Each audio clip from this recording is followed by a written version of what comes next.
அறுபடை வீடும் அருள் வழங்கும் முருகா அருகே நீ ஓடோடிவா.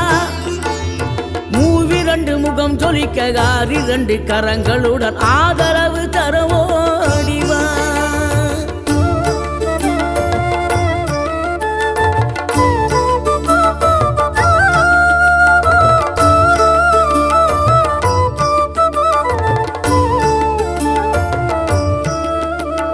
தேவைகளை பூர்த்தி செய்யும் தேன் சொரியும் 3 தமிழ் குமராவும் கோவிலாகும்.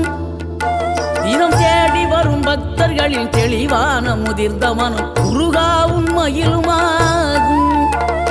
வேடனூறு கொண்டு பெருவேங்கை மரமாகி நின்ற வென்றீரணிந்த முருகன் நீ வாடுகின்ற உள்ளமதில் வற்றாது அருள் சேர்க்கும் வானோர்கள் போர்